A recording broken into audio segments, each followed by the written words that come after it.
Buonasera e ben ritrovati con l'informazione flash di New Sicilia, i principali titoli del pomeriggio. Dopo mesi di tensioni istituzionali tra Regione Siciliana e Corte dei Conti è pace fatta. La nuova Presidente della sezione di controllo, Maria Aronica, in un incontro col Presidente Schifani ha confermato l'obiettivo di chiudere entro luglio 2026 le parifiche dei rendiconti 2020-2024. Solo dopo il via libera definitivo la Regione potrà utilizzare l'avanzo di bilancio da oltre 2 miliardi di euro.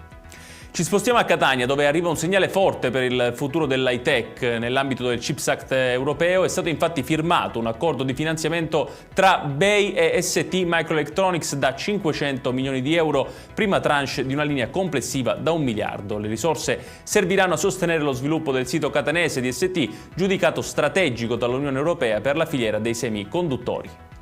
Rimaniamo a Catania, dove il GUP Giuseppina Starace ha disposto il rinvio a giudizio per Rosanna Anatoli, ex componente laica in quota Fratelli d'Italia del Consiglio Superiore della Magistratura.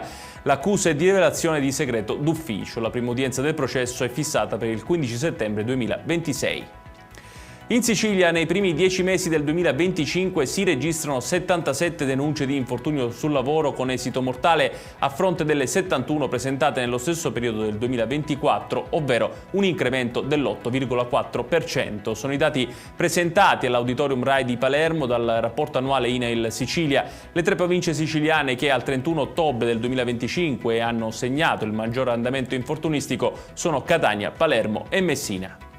Chiudiamo con la cronaca da Catania. 2 uomini sono finiti in carcere perché ritenuti responsabili di una rapina da circa 500.000 euro in un'abitazione. Secondo l'accusa avrebbero fatto irruzioni in una casa del centro città, immobilizzando i proprietari e costringendoli ad aprire le cassaforti. Ed è tutto per questa edizione. Tutti i dettagli su queste notizie li trovate come sempre sul nostro sito www.newsicilia.it.